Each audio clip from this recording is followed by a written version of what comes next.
air in the grand hall hung thick with the scent of fear and polished stone, a suffocating blanket that pressed down on Lysa until her ribs ached. Every wolf present, from the lowest attendant to the highest-ranking elder, held their breath, their gazes like sharpened blades dissecting her. The weight of the moon, full and unforgiving, seemed to pull at her very marrow, promising a night of inevitable pain. She stood before the dais, a solitary figure in a gown that felt less like silk and more like a shroud, her heart a frantic drum against the silence. This was it. The moment she had dreaded, yet known, would come. Ever since the first frost had bitten the leaves, and Rethan Volker's eyes had turned to ice, something irreparable was about to shatter, and she, the unwanted Luna, would be the fragmented dust scattered by the wind. The gong's mournful clang echoed through the ancient stones of the Volker palace, a sound that resonated deep within Lysa's own bones, vibrating with the finality of a death knell. She kept her chin high, a hollow defiance in her stance, even as every nerve ending screamed in terror. The scent of her shame, sharp and bitter, was a cloud around her, mixing with the heady musk of 100 powerful shifters, all silently judging.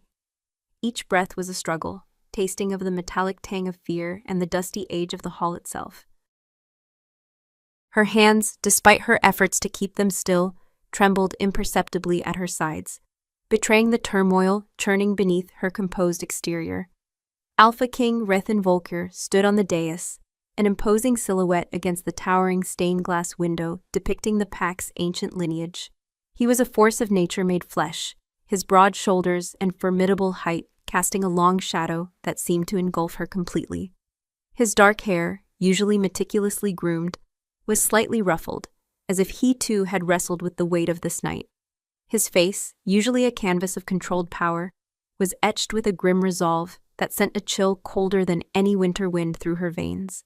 His eyes, the color of storm-swept oceans, swept over her without a flicker of recognition, devoid of the warmth that had once, however fleetingly, softened their depths.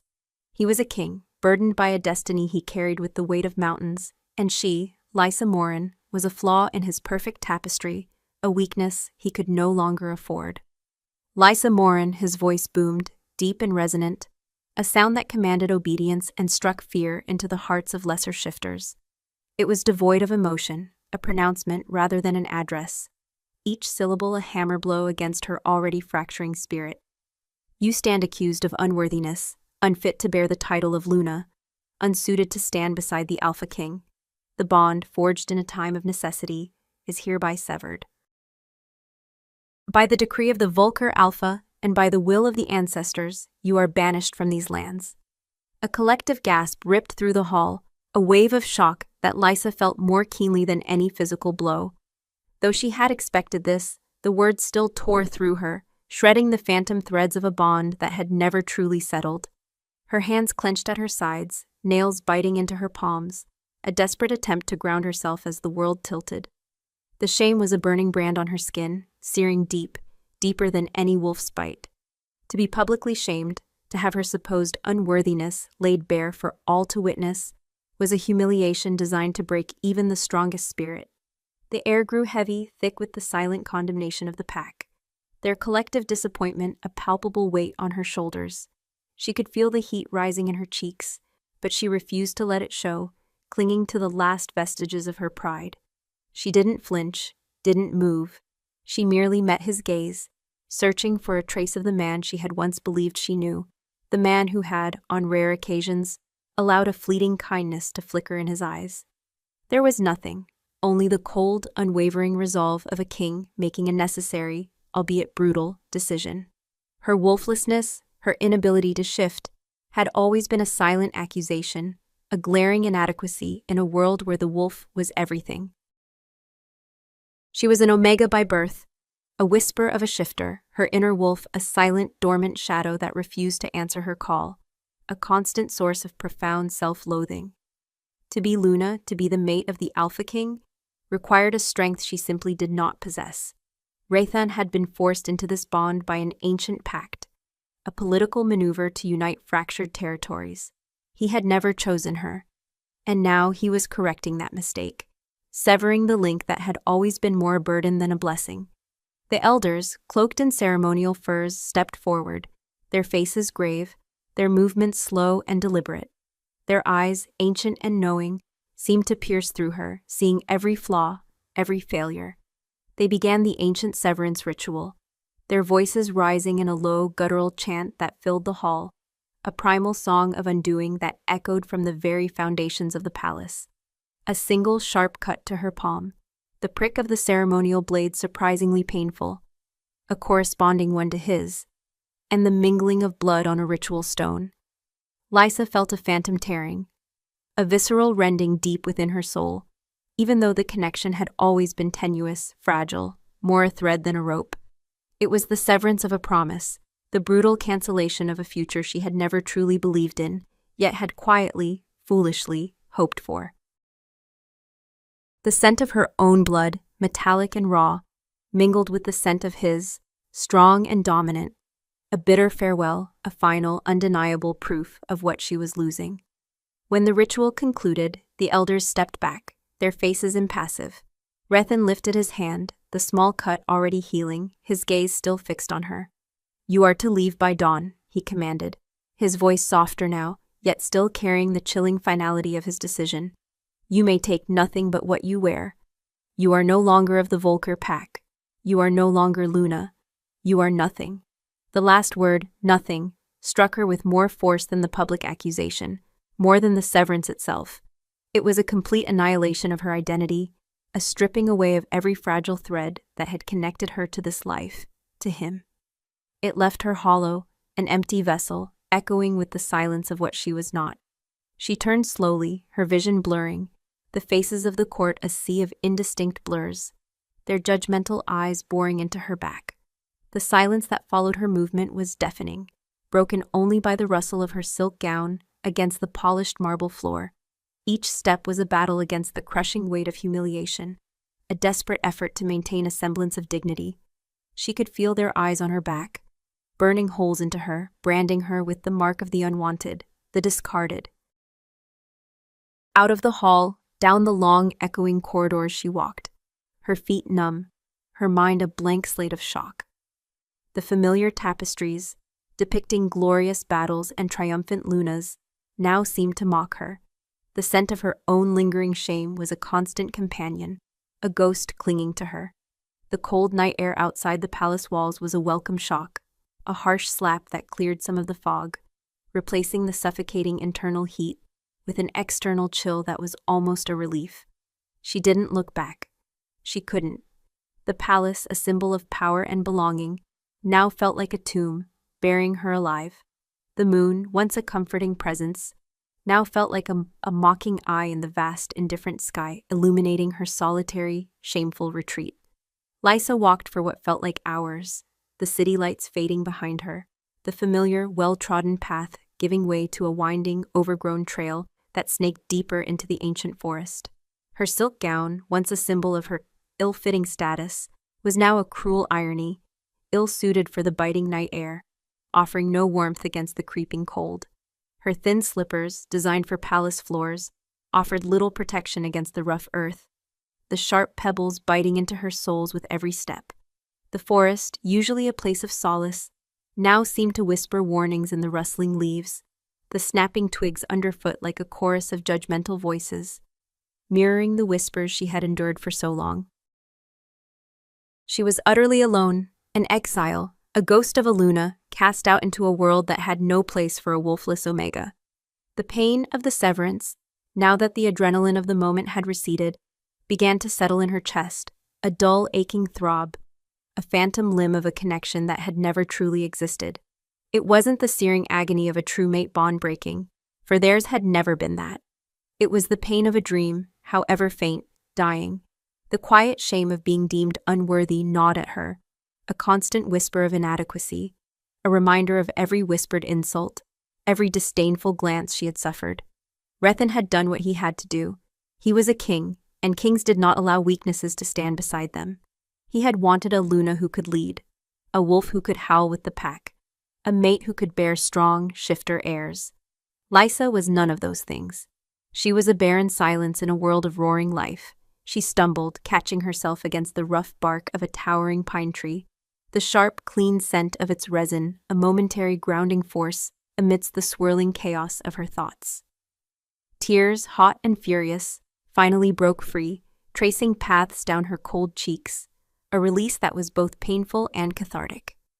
She was free, yes, but at what cost?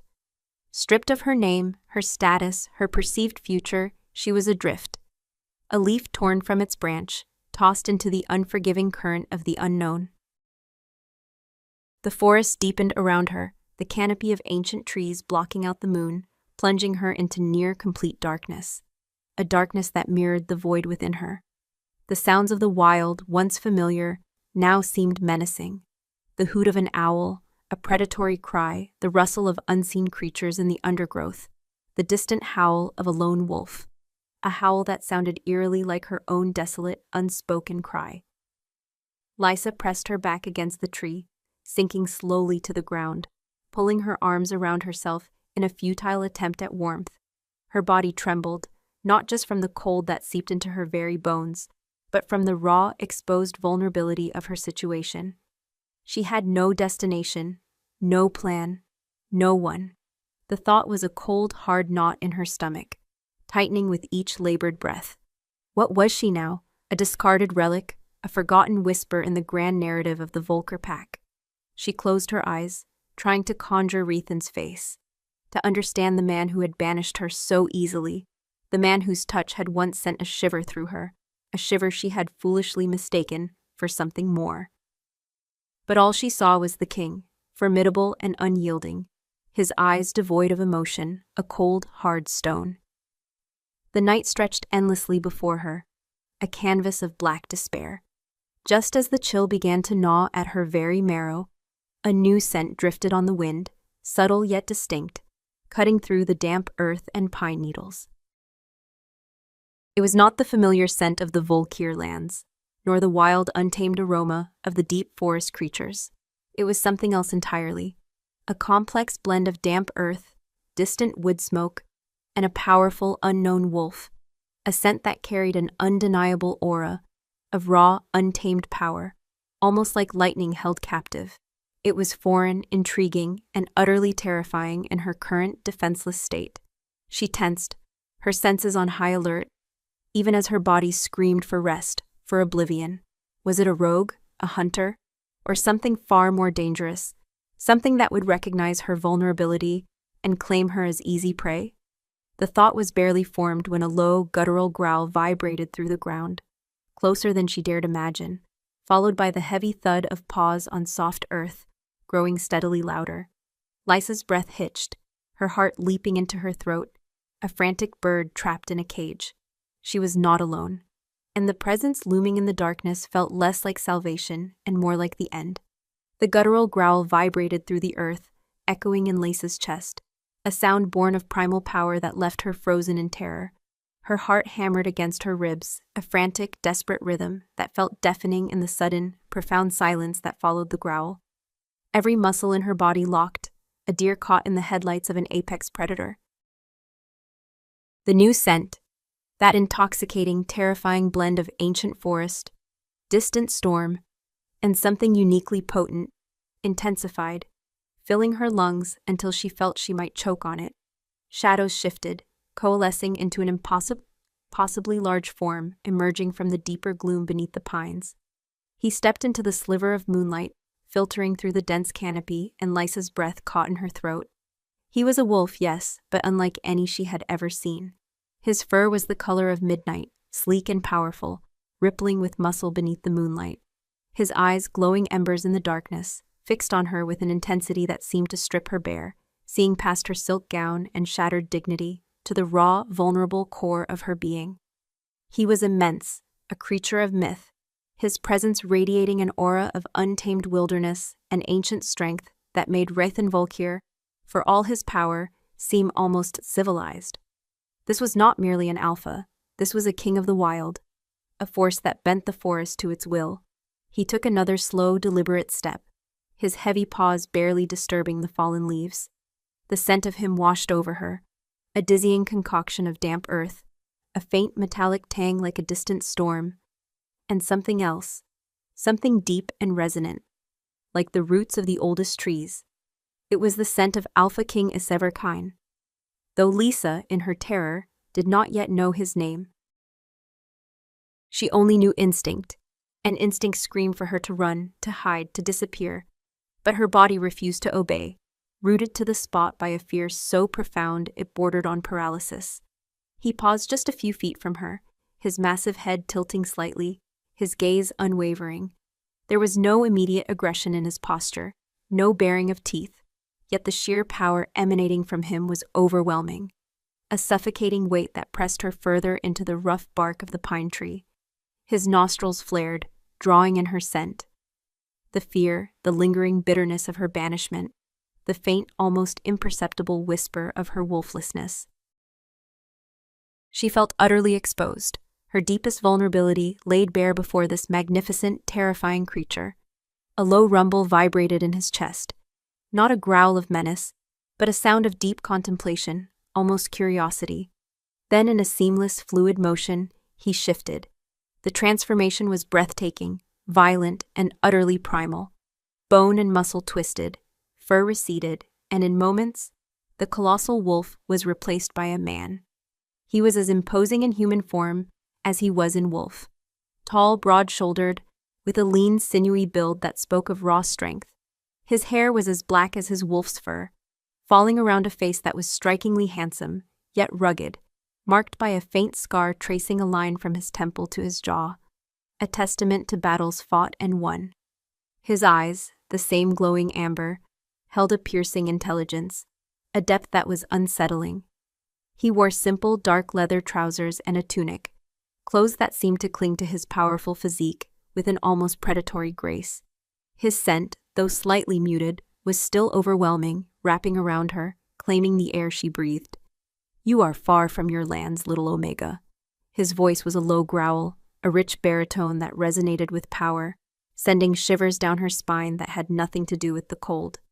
He spoke the word Omega not with disdain, but with a strange, almost possessive inflection that startled her. Lisa found her voice trapped in her throat, a dry, raspy sound that barely escaped. I was cast out." The words were an admission of shame, a raw wound ripped open again. His amber eyes narrowed, studying her. "Cast out by Volkir? Why?"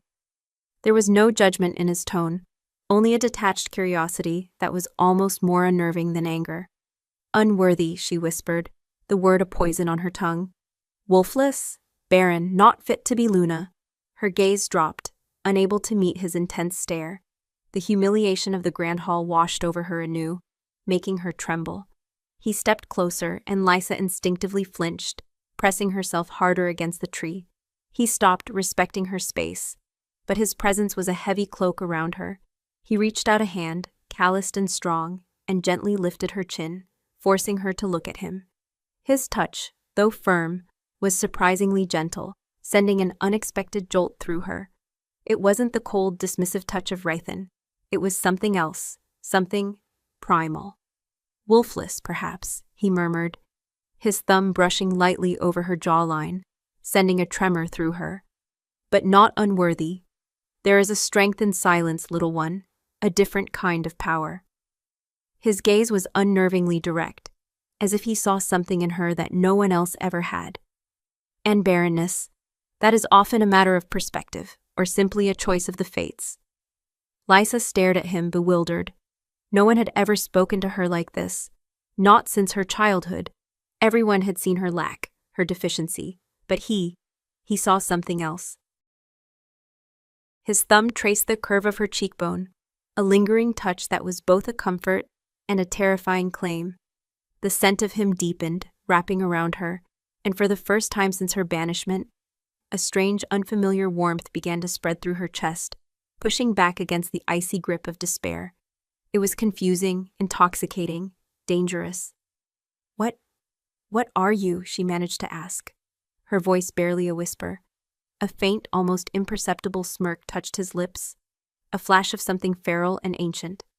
"I am Iseverkine," he said, his name a low rumble of thunder, "Alpha King of the Shadow Wood Pack, and you are on my lands." His eyes held hers, a silent challenge, a possessive declaration. He was the rival alpha, the one whose lands bordered Wraithens, separated by ancient grudges and thick forests. Her mind reeled. Isevar Kane, the feared alpha, whispered about in hushed tones even in the Volker court. A wild, untamed king, known for his ruthless protection of his own and his fierce independence. To be on his lands was to be in a territory even more dangerous, perhaps, than the one she had fled. "What do you want?" she asked, her voice regaining a fragile thread of defiance. He dropped his hand, but his gaze remained fixed. "What do I want?" he repeated, a low chuckle rumbling in his chest. "I want to know why a creature so clearly marked by despair is wandering alone, utterly unprotected, in my forest." He paused, his eyes sweeping over her, taking in her thin gown, her shivering form. "You are vulnerable, and on my lands, vulnerability is either exploited or protected." Lysa felt a chill run down her spine, but this time, it was not entirely fear. It was a thrill, a spark of something she couldn't name. He was offering her a choice, however stark. "And which do you offer?" His eyes glinted, a predatory gleam. "I offer you a choice, Luna who was. You can continue to wander, a lone scent in a dangerous wood, or you can come with me. My pack gives sanctuary to those who need it, but know this. My sanctuary comes with a price, a claim." The word hung in the air, heavy and potent. Claim. It wasn't an offer of freedom, but a different kind of captivity. Yet the alternative was certain death or worse in the wilderness. The image of Wraithen's cold, unyielding face flashed in her mind, then faded, replaced by Isevar's intense amber gaze. She had been nothing to Wraithen. What would she be to Isevar? A pawn, a trophy, or something else entirely? She looked around at the encroaching darkness, the whispers of the unseen forest creatures, the crushing cold that promised to numb her to oblivion. She had nowhere else to go. Her life had been stripped away, leaving her hollow. Perhaps a different kind of path, however uncertain, was better than none at all. I accept," she finally said, her voice barely a whisper, but firm. A slow smile, dangerous and utterly captivating, spread across Isevar's face. "Good," he said, the sound a low purr. He turned, his movements fluid, and began to walk deeper into the forest, not waiting to see if she would follow. "Come, my pack will shelter you." Lysa hesitated for only a moment, then pushed herself away from the tree, her legs stiff and aching. Each step was a leap of faith into the unknown, leaving behind the ghost of her past. She followed him, her eyes fixed on his broad back, his powerful form a beacon in the deepening shadows. The scent of him, once terrifying, now held a strange magnetic pull, drawing her forward. As they walked, the forest seemed to grow denser, the trees older, their branches intertwining to form a formidable ceiling. She stumbled, her worn slippers catching on a root, and before she could fall, Isevar's hand shot out, catching her arm in a grip of iron. "Careful," he murmured, his voice closer than she expected. He didn't release her immediately, his fingers warm and strong around her bicep. She felt a tingling sensation spread from his touch, a sudden, almost overwhelming awareness of his presence, his sheer power. It was a possessive touch, a primal claiming that sent a shiver through her, not of fear, but of something wild and awakening deep within her. She looked up at him, her eyes wide, and saw a flicker of something raw and ancient in his amber gaze, a silent promise of what his sanctuary truly entailed. The full moon, now a hidden sliver behind the dense canopy, felt as though it burned directly on her skin, marking her, binding her to the Alpha King of Shadowwood. The silence of the Shadowwood forest was a different kind of quiet than the Volkir lands. Deeper, more ancient, filled with the hum of unseen life rather than the hushed whispers of court intrigue. Lysa's arm still tingled where Isevar's fingers had gripped her, a phantom warmth that lingered long after he released her. She followed him, her steps tentative at first, then gaining a rhythm as she adjusted to the uneven terrain.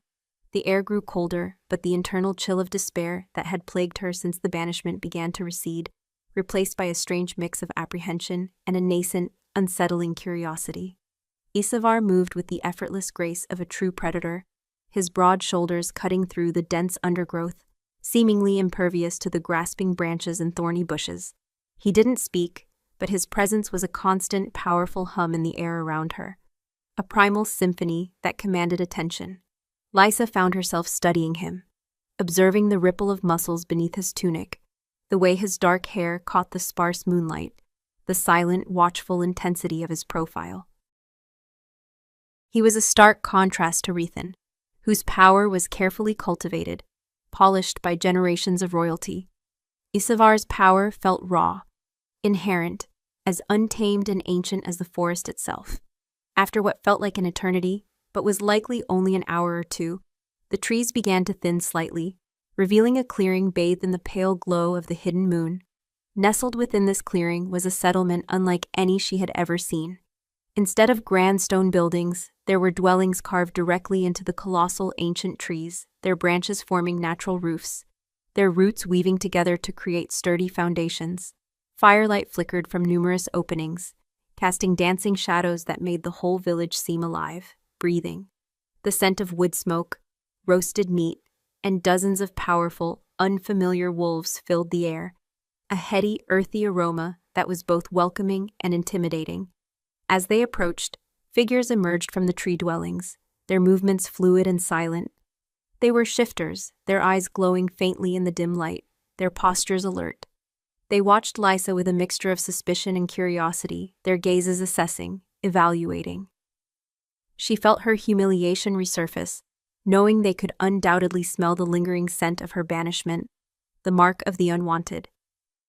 But their expressions were not mocking or cruel, merely watchful. Isavar stopped at the edge of the clearing, his hand raising in a silent signal. The murmuring of the pack died down, and all eyes turned to him. "This is Lysa Morin," he announced, his voice carrying effortlessly across the clearing. "She seeks sanctuary. She is under my protection." The last words, "my protection," were spoken with a quiet authority that brooked no argument. A ripple went through the crowd, a collective intake of breath, followed by a low murmur of assent. Lysa felt a strange mix of relief and unease.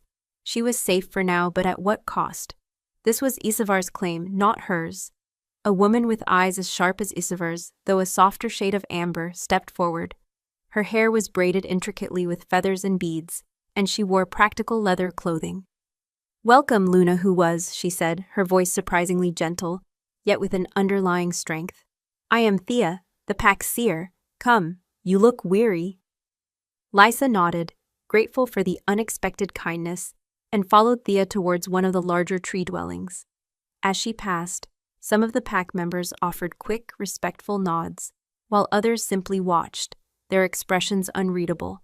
She caught a few whispered words: Volkir's Omega, Wolfless, Kane's Claim, but they were lost in the ambient sounds of the bustling village. The interior of the dwelling was surprisingly spacious and warm, carved from the living wood, smelling faintly of pine and herbs. A central fire pit cast a warm glow, illuminating shelves laden with dried plants, woven baskets, and intricate carvings. Thea gestured to a small fur-lined cot. "Rest here, we will bring you food and fresh clothes." Lysa sank onto the cot, feeling the exhaustion finally catch up to her. As Thea moved about preparing a warm broth, Lysa glanced around. She noticed a small, intricately carved wooden wolf figurine on a shelf, its eyes glowing with a faint, almost magical luminescence. It was beautiful, wild, and utterly unlike the rigid regal statues in Rethan's palace. "You have seen many things, haven't you, Thea?" Lysa asked, her voice raspy from disuse. Thea turned, her amber eyes meeting Lysa's. "The fates show what they wish to show, child. And sometimes what they wish to show is a reflection of what is yet to be, or what has been hidden." She handed Lysa a wooden bowl of fragrant, steaming broth. The warmth seeped into her, chasing away some of the cold. "What did they show you about me?" Lysa dared to ask, her heart pounding. Thea smiled, a faint knowing curve of her lips. "They showed me a woman with a silent wolf, yes. But they also showed me strength, Lysa, a resilience forged in fire, not granted by birth, and they showed me a bond. A fierce, undeniable bond, one that defies expectation." Her gaze flickered briefly to the entrance of the dwelling, where Isavar's imposing silhouette now stood, observing them both. Lysa followed her gaze, her breath catching. Isavar stepped inside, his eyes fixing on Lisa, then on the bowl in her hands. He nodded to Thea, a silent communication passing between them. "She needs rest," he stated, his voice a low rumble. "And protection. The scent of her banishment is a beacon. Volkir's scent is faint on her, almost erased, but the mark of his rejection is not." Thea nodded. "She will be safe here, Alpha. The ancestors watch over her." Lysa felt a flush creep up her neck. To have her shame discussed so openly, even with kindness, was still painful. Why do you help me?" she asked Isavar, her voice small. He stepped closer, his powerful form radiating heat. "Every pack has its exiles, Lisa. Every king has his mistakes. Volkir's weakness is his rigidity. My strength is in recognizing value where others see only flaws." He knelt beside her cot, his amber eyes piercing. "You are not nothing. You are a challenge, a disruption. And sometimes, disruption is precisely what is needed to break stagnation." His words were not a comfort, but an awakening. He wasn't seeing her as a victim, but as a potential force. It was a terrifying, exhilarating thought. He then reached out, his calloused thumb gently tracing the faint, almost invisible line on her palm, where Rethan's blade had cut her during the severance ritual. A jolt, like static electricity, shot through her. "The mark of rejection," he murmured, his voice low. "It needs to be replaced." Lysa gasped, pulling her hand back instinctively. "Replaced? What do you mean?" Isavar's gaze held hers, intense and unwavering. "A rejected Omega, especially one from a prominent royal line, is a prize. You are a vulnerability. To survive, you must be claimed by another, publicly, irrevocably." His eyes, usually so controlled, flared with a primal fire. "And I have claimed you, Lisa Morin, not as a Luna, not as a mate, not yet, but as part of my pack, as mine to protect. That mark will tell any who dare approach that you are no longer free to be taken." The possessiveness in his tone, the sheer force of his declaration left her breathless. He wasn't just offering sanctuary, he was branding her, albeit metaphorically, with his own mark. It was a terrifying prospect, yet a part of her, the part that had been shattered by Rethan's indifference, felt a strange, fierce thrill. To be claimed, to belong, even under such intense primal terms, was a potent antidote to the crushing loneliness of her banishment. He stood, his shadow falling over her, making her feel small yet protected. "Rest, Lysa. Tomorrow we will begin to understand what you are, and what you can become, here, in Shadowwood." He turned to leave, his powerful form disappearing back into the night, leaving behind the lingering scent of storm and ancient earth. Lysa lay on the cot, the warmth of the broth in her belly, the scent of Isavar still clinging to the air, his words echoing in her mind. "My strength is in recognizing value where others see only flaws." Could he truly see something in her? Or was she merely a convenient political tool, a way to needle Rethan Volkir? She touched her palm, feeling the faint, invisible scar. A new claim, a new mark. The thought was both terrifying and undeniably alluring. As sleep began to pull at her, she wondered what tomorrow in Shadowwood would truly bring, and what exactly Isavar Kane meant by what you can become. The forest hummed around her, a constant reminder that she was no longer in the polished, suffocating halls of Rethan's palace, but deep within the wild, untamed heart of a new, dangerous world. And a part of her, the long-dormant part, was beginning to stir. The morning light in Shadowwood was a dappled thing, filtering through the dense canopy of ancient trees and shafts of gold and emerald. Lysa awoke to the distant chirping of unfamiliar birds and the comforting aroma of wood smoke and brewing herbs. The rough furs of the cot were a stark contrast to the silken sheets of her former life. Yet she had slept more deeply, more soundly, than she had in months. The lingering ache of banishment was still there, a dull throb, but it was overlaid by a new sensation.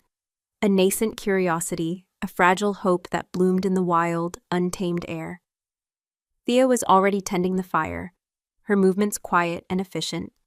She offered Lysa a mug of warm, spiced tea and a thick, crusty piece of bread.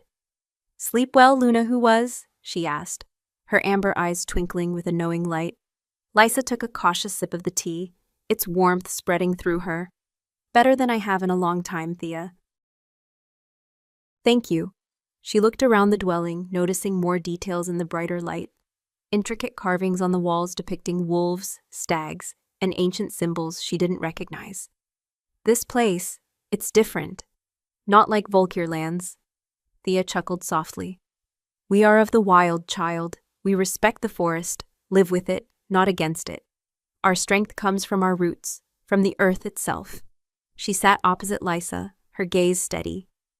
Isavar will want to speak with you after you've eaten. He is an alpha of few words, but his intentions are always clear. He saw something in you, Lisa, when others saw only emptiness. What did he see? Lysa asked, her voice barely a whisper. The question had gnawed at her all night. A spirit that has endured, Thea replied, her voice soft but firm. A silence that holds untold depths. A will that refuses to be broken, even when all around you has crumbled. And perhaps, she paused, her eyes flickering with a deeper insight. The potential for a roar where there has only been a whisper. The words resonated with Lysa, stirring something deep within her that she hadn't known existed. A roar, she who couldn't even shift, whose inner wolf was a phantom. It felt impossible. Yet Thea's conviction and the strange, undeniable power of Isavar made her wonder. After finishing the simple meal, Thea led Lysa out into the bustling morning village. The pack members were moving about, going about their daily tasks with a sense of purpose and community that was palpable. Children with eyes that sparkled like Isavar's chased each other through the roots of the trees, their laughter echoing. The scent of pine and damp earth was invigorating. Isavar was waiting by a large, ancient oak at the center of the clearing, surrounded by a few of his senior warriors, their faces stern but respectful. He stood with the quiet authority of a king, his presence commanding attention without a single word. When he saw Lysa, his amber gaze locked onto hers, a silent, intense connection that made her heart skip a beat. Lysa, he rumbled, his voice deep. Come. She approached him, feeling the eyes of the pack on her once more, but this time the sensation was less of judgment and more of curious observation.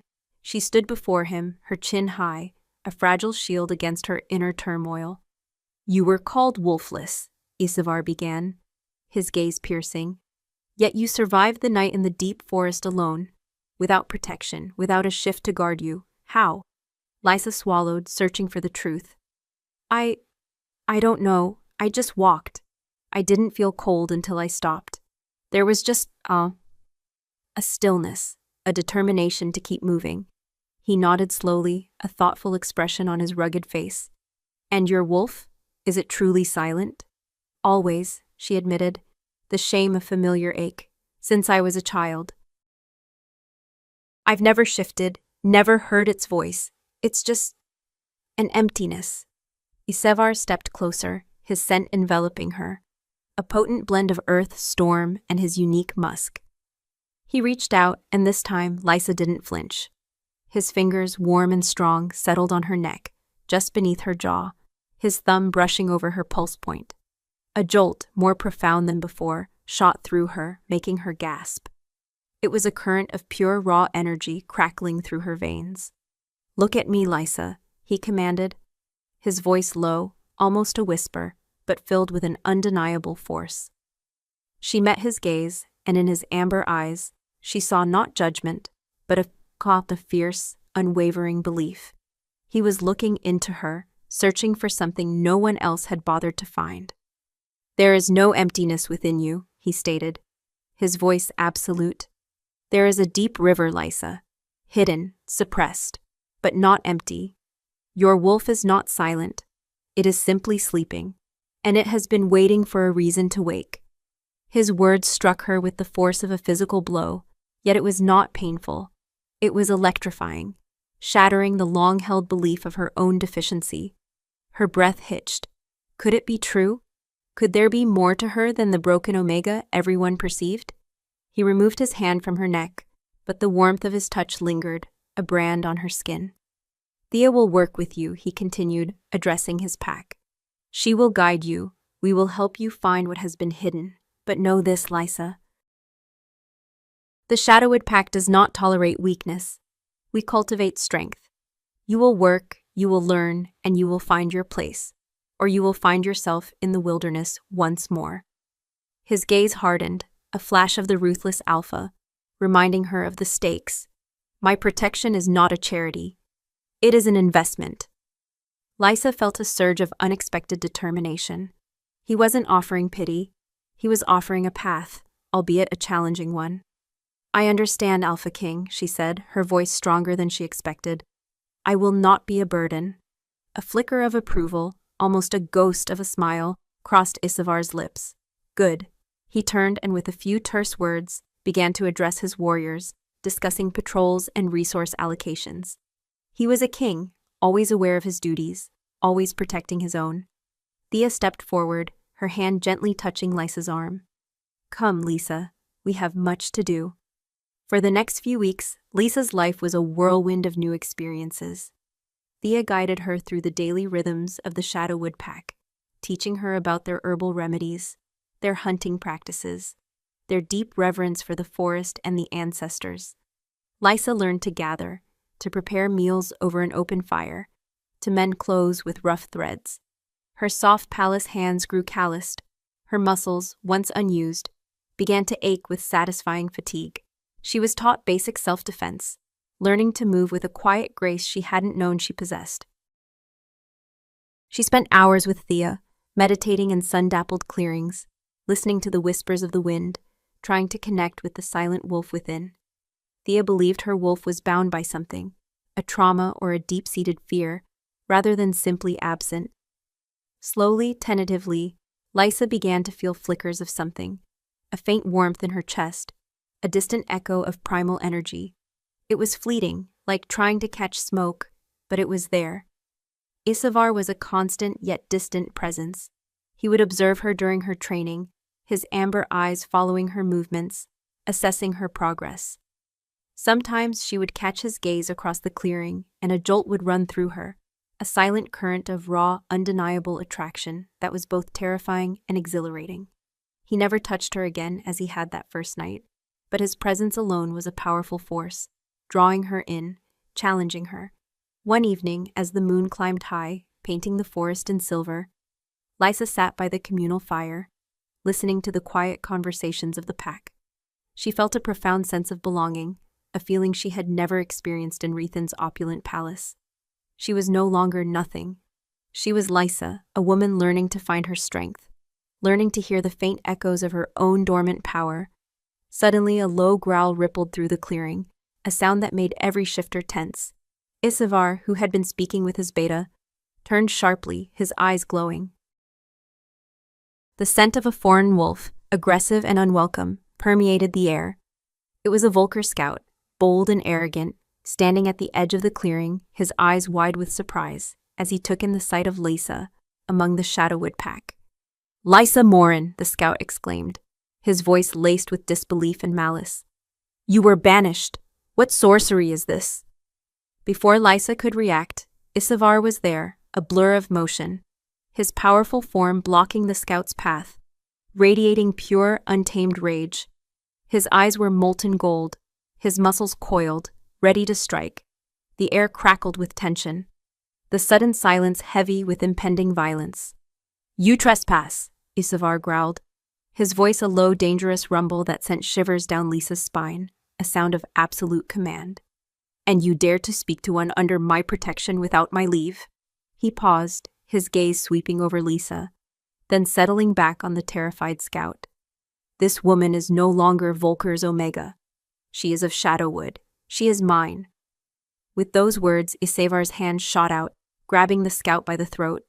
Lysa watched, her heart pounding, as Isavar's eyes locked with hers across the clearing, a silent, primal declaration of ownership that left her breathless, trembling with a mixture of fear and an undeniable, powerful thrill. The scout struggled, gasping for air, but Isavar's grip was like iron. The air grew thick with the scent of fear, but it was not Lysa's, it was the scout's. And in that moment, under Isavar's fierce, possessive gaze, Lysa felt a surge of power awaken within her, a faint thrumming in her veins, like a distant wolf stirring from a long, deep sleep. The mark of Wraithen's rejection on her palm felt like it was beginning to burn, not with shame, but with a new, potent heat.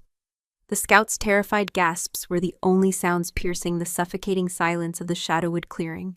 Isavar's grip on his throat was absolute, his amber eyes blazing with a primal fury that promised swift, brutal retribution for the trespass. Lysa watched, mesmerized, the scene unfolding like a raw, ancient tableau. The sheer, untamed power radiating from Isavar was a physical force, pressing down on everything, even the air. The scout, a seasoned Volkir warrior, looked utterly helpless, his defiance evaporating under the Alpha King's merciless gaze. "Release him, Alpha King," Lysa heard herself say, her voice surprisingly steady, though her heart hammered against her ribs. The words were instinctive, a sudden, urgent plea that surprised even herself. She didn't know why she spoke, only that the violence, however justified, felt too absolute. Isavar's head snapped towards her, his eyes still burning, the raw edge of his anger momentarily focused on her. The intensity of his gaze made her falter, but she held her ground, meeting his stare. A ripple went through the gathered pack, a collective murmur of surprise that an Omega, even one under the Alpha King's protection, would dare to challenge his judgment. Slowly, deliberately, Isavar's grip loosened. The scout dropped to his knees, clutching his throat, gasping for air, his eyes wide with terror and disbelief. Isavar didn't release him completely, however, merely shifted his hold to the back of the scout's neck, forcing him to remain kneeling, head bowed. "Why?" Isavar growled, the sound a low, dangerous rumble that vibrated through the earth. His question was directed at Lysa, his voice laced with an edge of challenge. "He is a messenger," Lysa said, choosing her words carefully. "Let him return to Volkir with a clear message, not as a broken warning. Let Wraithen know what he cast away, and what you have claimed." The last words were bold, a defiant declaration that surprised her with their ferocity. She wasn't just speaking, she was asserting, a wolf she hadn't known existed stirring within her, answering Isavar's challenge. Isavar's eyes narrowed, studying her intently. A flicker of something unreadable crossed his face. Surprise, perhaps, or a grudging approval. The air between them crackled with a different kind of tension now. Less about the scout and more about the unspoken connection that had just been forged. He gave a sharp tug to the scout's hair, forcing his head up. "You heard her," Isavar snarled, his voice pure menace. "Go back to Volkir. Tell your king that his cast-off Omega has found a new home. Tell him she is no longer nothing. Tell him she is mine. And tell him that if he ever sends another messenger or another spy onto my lands, they will not return." He punctuated the last word with a vicious shove that sent the scout sprawling. The scout scrambled to his feet, eyes wide with terror, and without another look, turned and fled into the darkness of the forest, his desperate movements a stark contrast to the quiet dignity of Isavar's pack. Isavar turned back to Lysa, his amber eyes still blazing, but the fury had receded, replaced by a fierce intensity that sent a shiver of awareness through her. The pack watched in silence, their gazes shifting between their Alpha King and the woman who had dared to intercede. He walked towards her, his steps deliberate, closing the distance between them. The scent of him, raw and powerful, enveloped her, drawing her in. He stopped directly in front of her, so close she could feel the heat radiating from his body, the subtle tremble of the ground beneath his feet. He reached out, his hand cupping her jaw, his thumb tracing the line of her cheekbone, just as he had done that first night. But this time, the touch was different. It was a possessive caress, a claiming that was both gentle and utterly dominant. "You speak boldly, little Omega," he murmured, his voice a low growl that vibrated through her very bones. "You chose to challenge me, to protect a trespasser. Why?" Lysa's breath hitched. "Because I am not nothing," she whispered, her gaze locked with his. "And neither are you a cruel tyrant. You are a king, yes, but you are also just." A slow, dangerous smile spread across his lips, revealing a flash of white, predatory teeth. It was not a smile of amusement, but of recognition, of a primal understanding passing between them. "Just," he repeated, the word a soft echo in the silent clearing. "Perhaps. But also possessive, Lysa. Fiercely so. Never forget that. His eyes dropped to her lips, and for a heart-stopping moment she thought he would kiss her. The anticipation was a frantic beat in her chest, a dizzying mix of fear and an undeniable yearning. Instead, his gaze lifted, his thumb still caressing her jaw. The scout will carry my message, but your words, they will carry a different kind of truth. A truth that will undoubtedly sting Volker more than any physical wound. He leaned in closer, his lips brushing her ear, sending a tremor through her. He wanted you waiting, Lysa. He wanted you broken and waiting, but you are neither, and now you are mine. He pulled back, his eyes burning into hers. The declaration hung in the air, thick with unspoken promises and ancient bonds. He had claimed her before, but this felt different. This was a public, undeniable claim witnessed by his entire pack, acknowledged by her own burgeoning spirit. The mark of Rethan's rejection on her palm suddenly pulsed with a searing heat, as if reacting to Isavar's words, beginning to transform. The next few days were charged with a new energy.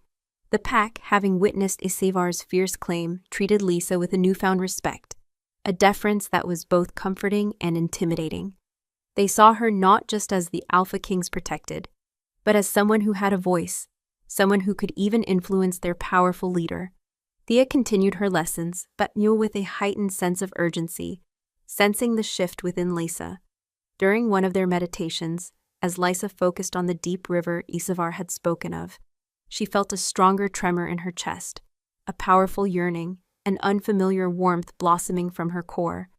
It wasn't just a faint flicker anymore. It was a steady hum, a growing presence.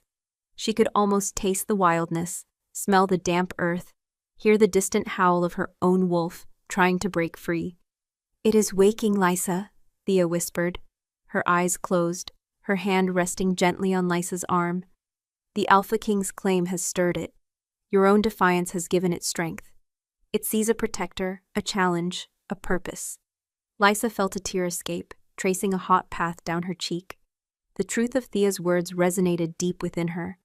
It wasn't just Isavar's strength or his claim. It was her own willingness to step into the unknown, to challenge the expectations placed upon her, to find her voice.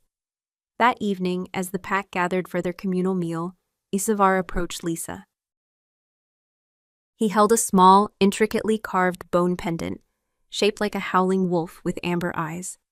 "This is a gift," he said, his voice softer than she had ever heard it, almost intimate. "A symbol of your place here, of what you are becoming." He lifted it, placing it around her neck. As the cool bone settled against her skin, a profound sense of belonging washed over her. It wasn't just a piece of jewelry. It was a tangible representation of her new identity, a bond to this pack, to this fierce, untamed alpha. His fingers brushed against her neck as he fastened it, sending shivers through her. The scent of him so close was intoxicating, pulling her deeper into his orbit. "Thank you, Isavar," she whispered, her voice thick with emotion, her eyes meeting his. In their depths she saw a raw desire, a possessive hunger that made her tremble. He leaned down, his lips brushing her temple, a feather-light touch that sent fire through her veins. "Welcome home, Lysa," he murmured, his voice a promise, a threat, a claiming all at once. The touch was fleeting, but the impact was profound, leaving her breathless, her body alight with a yearning she had never known. The world around them faded, leaving only the two of them, bound by unspoken words and a growing undeniable primal attraction. The faint mark of Rethan's rejection on her palm burned, no longer with shame, but with a vibrant, fierce heat, as if a new, indelible mark was being seared onto her very soul. The distant howl of a lone wolf echoed through the night, but this time, Lysa recognized it as her own. Finally finding its voice, roaring its claim, the brush of Isavar's lips against her temple, soft yet searing, left Lysa breathless. The world had narrowed to the space between them, the scent of him intoxicating, the low rumble of his voice a potent spell. The bone pendant, warm against her skin, felt like a true mark of ownership, a binding not just to the pack, but to him. She was no longer just Lysa, the banished Omega. She was Lysa, claimed by Isavar Khan, Alpha King of Shadowwood. And with that realization came a profound sense of both terror and exhilaration. The next few weeks passed in a blur of intensified training and a deepening, unspoken tension between Lysa and Isavar. Her wolf, once a silent void, now hummed beneath her skin, a low thrumming that was almost constant. She felt its presence, a fierce, protective energy that responded to the wild calls of the forest and, more profoundly, to Isavar's proximity. She found herself acutely aware of him. His scent, the sound of his voice, the way his eyes tracked her across the clearing. The primal attraction was a living thing, a magnetic force that pulled them closer, even as unspoken boundaries kept them apart. Thea guided Lysa through increasingly complex exercises to awaken her wolf. They spent hours by the ancient river, its ceaseless flow a metaphor for the life force within. "Your wolf is not merely awakening, Lisa," Thea explained one afternoon, her eyes fixed on the rushing water. "It is choosing its strength, its voice, its purpose. And it has chosen a fierce purpose, little one tied to the Alpha King." Lysa felt a blush creep up her neck. "What does that mean?" she whispered, her heart pounding. Thea turned, her amber eyes soft. "It means your wolf recognizes its true alpha, not by forced bond, but by inherent nature. It sees a protector, a leader, a mate that aligns with its wild spirit." The word mate hung in the air, potent and terrifying. Lysa had never dared to dream of such a thing, not after Rethan's cold rejection, not with her wolflessness. Yet the undeniable pull she felt towards Isavar, the way her entire being resonated with his, spoke a truth deeper than any spoken word. One moonlit night, as Lysa sat by the edge of the clearing, watching the stars, Isavar approached her. He moved with his usual quiet grace, his shadow falling over her before she even sensed him. The air immediately thickened with his scent, a primal musk that made her senses swim. "You are restless," he observed, his voice a low rumble. He sat beside her, closer than he ever had before, their shoulders almost brushing. The proximity was electric, sending a shiver through her. "My wolf," she admitted, her voice barely a whisper. "It stirs, Isavar, but it won't break free. It feels trapped." He turned to her, his amber eyes glowing in the darkness, intense and searching. "Trapped by what, Lisa? Fear, doubt, or the lingering ghost of your past?"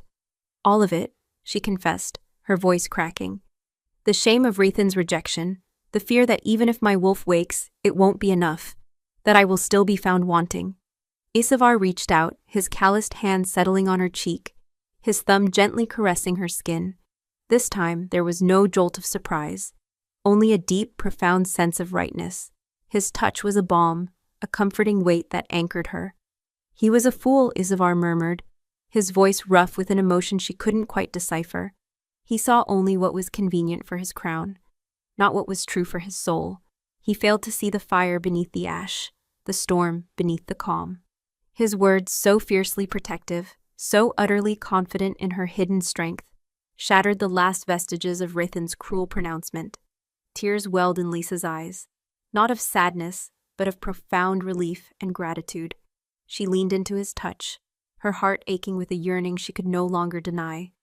"My wolf, it responds to you," she whispered, the confession raw and vulnerable. "It recognizes you." A slow, dangerous smile spread across Isavar's face, his eyes darkening with a primal hunger. "And I, little Omega, recognize it. I feel its stirrings, its fierce spirit trying to break free." He leaned in, his gaze dropping to her lips, his breath warm against her skin. "It yearns for its alpha, Lisa, as I yearn for my mate." With those words, he closed the distance, his lips meeting hers in a kiss that was both gentle and utterly consuming. It was a kiss of raw power, of ancient claim, of a hunger that had been simmering beneath the surface for weeks. Lysa responded with an intensity that shocked her, her hands finding purchase on his broad shoulders, clinging to him as if he were her only anchor in a world turned upside down. The kiss deepened, tasting of wild earth and moonlit nights, a symphony of senses that awakened every dormant part of her. And then it happened. A searing heat exploded in her chest, radiating outwards, through her limbs, to her very fingertips and toes. Her vision blurred, the world spun, and a guttural, undeniable roar tore through her throat, echoing through the silent forest. It wasn't a human scream. It was the sound of a wolf, primal and fierce, finally breaking free. Her body convulsed, bones shifting, muscles reforming, a violent, exhilarating transformation. The silk gown ripped, tearing away as fur, coarse and dark, erupted from her skin. Her senses sharpened, the scent of pine and damp earth intensified, the distant rustle of leaves becoming a symphony of sound. She was no longer just Lysa, she was a wolf. A powerful, sleek, black wolf, standing nose to nose with Isavar, her amber eyes blazing with newfound power, mirroring his own. Isavar pulled back slightly, his eyes wide with a mixture of awe and fierce triumph. He shifted then, seamlessly, into his own massive wolf form, his midnight fur brushing against hers, a silent recognition, a powerful claiming. Their muzzles touched. A gentle, reverent brush that solidified a bond deeper than any ritual. Her wolf, finally unbound, howled, a long, mournful, yet incredibly powerful sound that resonated through the forest, a declaration of existence, of belonging, of mate. The howl was answered almost immediately by a chorus of howls from the Shadowwood pack, a joyous, celebratory symphony that filled the night. Thea emerged from her dwelling, her face beaming, her eyes shining with tears. Lysa, in her wolf form, felt utterly, completely free.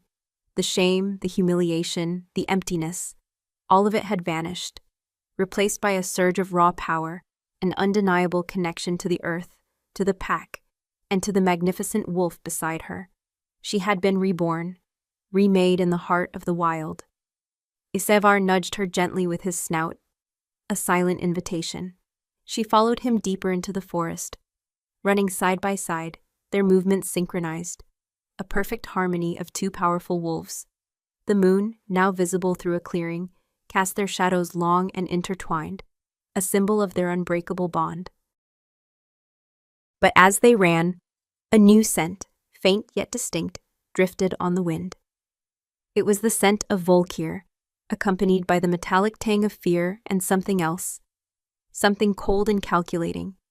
Isavar stopped abruptly, his body tensing, his ears swiveling. Lysa, her senses heightened by her newly awakened wolf, caught it too. Not just a scout this time, but a larger presence, a hunting party, and at its head, a familiar, imposing scent. Rethin Volkir. Isavar turned to her, his amber eyes filled with a fierce resolve, a silent question. She met his gaze, her wolf roaring its answer. She was no longer a frightened Omega. She was a Shadowwood wolf, bound to her alpha. And she would face whatever came, not with fear, but with the strength she had finally found. The scent grew stronger, closer, announcing the inevitable clash of two kings, two packs, and two intertwined destinies. The time for running was over. The time for fighting had begun. The scent of Rethin Volkir's approaching hunting party was a cold, bitter wind against the exhilarating warmth of Lysa's newly awakened wolf. The joyous howls of the Shadowwood pack, celebrating her shift, died abruptly, replaced by a tense silence. The air crackled with anticipation, the primal instinct for battle rising in every wolf present. Lysa stood beside Isavar, her fur bristling, her newly found strength coiled and ready. Fear was a distant echo, a fierce protectiveness for her new pack, for Isavar surged through her veins. Isavar's massive wolf form radiated pure, untamed power, a formidable barrier between his pack and the encroaching threat.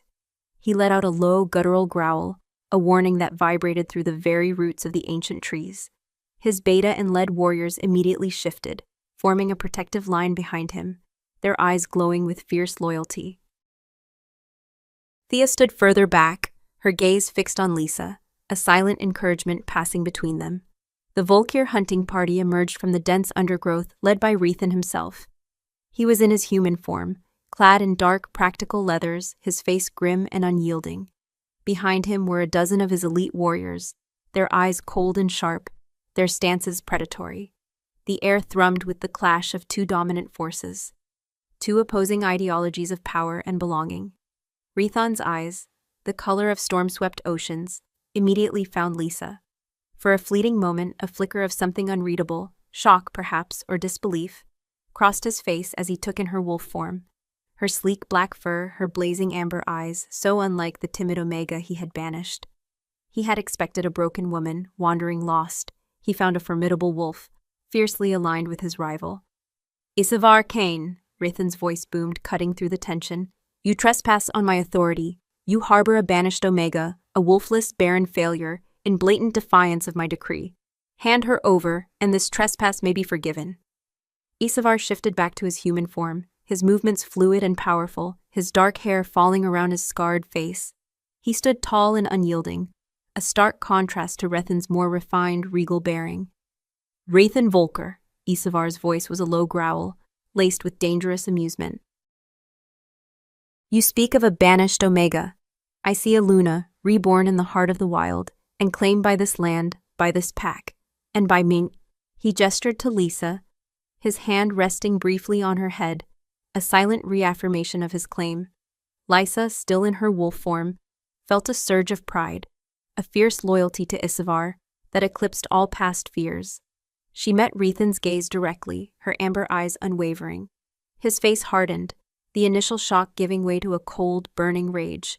The scent of his fury filled the air, acrid and suffocating. "She is a disgrace," Rathan snarled, stepping forward, his eyes fixed on Lysa. "A wolfless Omega, unfit to bear a legacy. You take a broken thing, Isavar, a stain on my pack's honor, and you call it your own? What kind of alpha are you?" Lysa's wolf bristled, a low growl rumbling deep in her chest, a sound that surprised even herself with its raw power. She took a step forward, placing herself squarely beside Isavar, a defiant challenge to Rethan's words. Isavar's hand dropped to her neck, a reassuring pressure, but his gaze remained fixed on Rethan, burning with a predatory intensity. "She was broken by your court, Volkir, by your callousness, by your inability to see true strength beyond your narrow definitions. I took a woman stripped of everything, and I saw a spirit that merely needed the right environment to flourish." He paused, a dangerous glint in his eyes. "And now she is a wolf, a powerful, fierce wolf, loyal to me, to Shadowwood. And she will bear a legacy, my legacy." The declaration was a thunderclap, echoing through the silent forest. Rethan's face contorted with a mixture of disbelief and fury. The idea that Lisa, his barren Omega, could bear children for his rival was a blow to his pride, to his lineage, to everything he represented. "You lie!" Rethan roared, his voice shaking with barely contained rage. "She cannot shift. She is a fraud." Lysa, guided by an instinct she hadn't known she possessed, turned to face Rethan fully. With a surge of exhilaration, she shifted. Her bones realigned, fur receded, and in moments, she stood before them, naked, proud, her human form radiating strength and defiance. Her skin glowed with the raw power of her recent shift. Her hair wild around her face, her amber eyes still holding the fierce fire of her wolf. She met Rethan's stunned gaze, her chin held high. "I am Lisa Morin," she stated, her voice clear and strong, resonating with a power she had never known. "And I am a wolf, awakened by the Alpha King Isavar Ka'in, made whole by his belief. I am no longer yours to cast aside. I am no longer nothing." Rethan stared at her, utterly speechless, his face a mask of shock. The sight of her, transformed, defiant, radiating a power he had denied, was clearly a blow he hadn't anticipated. His warriors shifted uneasily, their eyes darting between Rethan and Lysa, sensing the seismic shift in power dynamics. Isavar stepped forward, pulling a fur cloak from a nearby warrior and wrapping it around Lysa, his movements possessive, protective. His gaze burned into Rethan's. "Now you see, Volkir. The broken thing you discarded is now a force to be reckoned with, and she is mine. Any challenge to her is a challenge to me, to my pack, to Shadowwood itself." His voice dropped, becoming a dangerous growl. "You have two choices: retreat and leave my mate and my pack in peace, or fight and face the consequences of challenging the Shadowwood Alpha King." Rathan's jaw clenched, his eyes blazing with humiliation and thwarted rage. He looked at Lysa, then at Isavar, then at the formidable line of Shadowwood warriors. His own pack was outnumbered, and the sight of Lisa's powerful shift had clearly shaken them. The cold, calculating king in him recognized the impossible odds. "This is not over, Cain," Rethan spat, his voice filled with venom. "You have stolen from me. This will not stand." Isavar merely smirked, a dangerous, feral expression. "You cast her out, Volkir. You gave her away. You severed the bond. She was never yours to keep. You forfeited your claim the moment you declared her nothing. Now she is everything, and she is mine." With a final furious glare, Rethan turned, giving a curt command to his warriors. They retreated, melting back into the shadows of the forest, the scent of their frustration and defeat lingering in the air. As their presence faded, the tension in the clearing slowly began to dissipate. The Shadowwood pack surged forward, their howls of triumph echoing through the trees. They surrounded Lysa and Isavar, their faces alight with pride and joy. Thea embraced Lysa tightly, tears streaming down her face. "You did it, child," she whispered. "You found your roar." Lysa looked at Isavar, her heart swelling with a gratitude and love so profound it stole her breath. He had seen her, believed in her, awakened her. He had given her not just sanctuary, but herself. She reached out, her hand finding his, her fingers intertwining, a silent, powerful promise. He squeezed her hand, his eyes shining with a fierce tenderness. "My Luna," he murmured, his voice thick with emotion. "My mate. You have truly come home." He pulled her closer, his lips finding hers once more, a kiss of victory, of destiny fulfilled. And as their lips met, Lysa felt a tingling sensation spread from the mark on her palm, the place where Rethan had cut her. It wasn't burning anymore. It was glowing, pulsing with a deep, vibrant light, a beautiful, intricate symbol slowly forming on her skin, the mark of the Shadowwood Alpha, binding her irrevocably, not just as Isavar's mate, but as his Luna, his queen. The mark of Rethan's rejection had been utterly replaced, not just by a claim, but by a true, primal bond. The forest, her new home, hummed with approval, witnessing the forging of a new destiny, a new reign. The morning sun, a golden arrow piercing the verdant canopy of Shadowwood, cast long, dancing shadows across the thriving village. 2 years had passed since the night Lisa's wolf had finally roared, since the Volkir Alpha had been sent retreating in humiliation. Now the forest hummed not with tension, but with the steady rhythm of a pack at peace, a community built on fierce loyalty and the unwavering strength of its Alpha and Luna. Lysa stood by the communal fire, a hand resting gently on her visibly rounded belly, the warmth of the flames echoing the profound contentment in her soul. The scent of roasted venison, fresh pine, and the vibrant, earthy musk of her pack filled the air, a melody of home she had once only dreamed of. Her transformation was complete, not just physically but spiritually. The sleek black wolf that now answered her call was as much a part of her as her own beating heart. She shifted with an ease that felt like breathing, finding solace and strength in both her forms. The mark of Isavar's claim, a swirling tribal design of a howling wolf with amber eyes, pulsed faintly on her left palm, a constant, comforting reminder of her true belonging, utterly eclipsing the fainter, almost invisible scar of Rethan's severance. Isavar approached her, his presence a powerful, familiar anchor in her world. His hand settled on the small of her back, a possessive, loving touch that sent a familiar shiver through her. He leaned down, pressing a soft kiss to her temple, his lips lingering. "You are radiant, my Luna," he murmured, his voice a low rumble that always stirred her wolf. His amber eyes, still holding that wild, untamed glint, softened when they met hers, reflecting the deep love and respect that bound them. "And you, my Alpha," she replied, leaning into his touch, "are still the most breathtaking sight in this forest." She glanced down at her belly. "Our little one seems to agree. They've been quite active this morning." Isavar's hand moved to cradle her belly, his strong fingers tracing gentle patterns.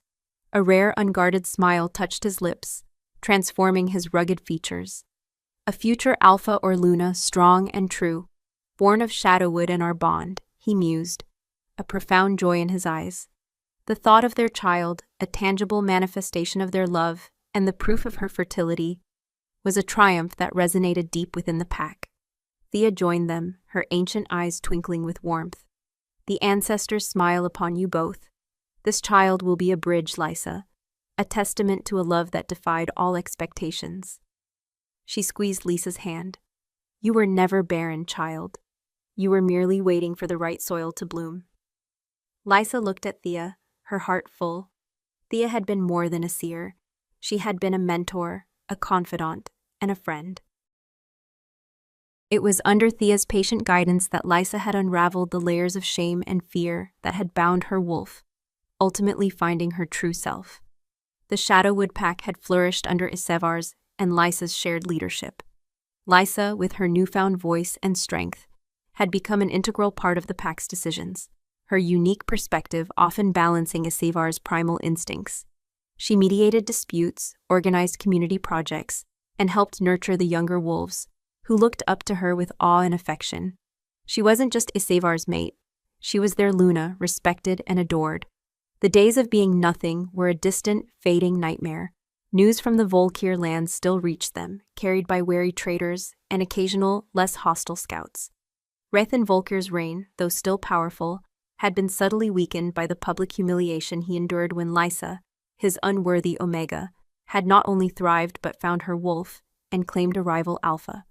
The whispers in his court spoke of a king haunted by his past decision, his pride wounded beyond repair. He had wanted her waiting, broken, as a silent testament to his authority. Instead, she had become a symbol of defiance, of true power found not in titles, but in spirit.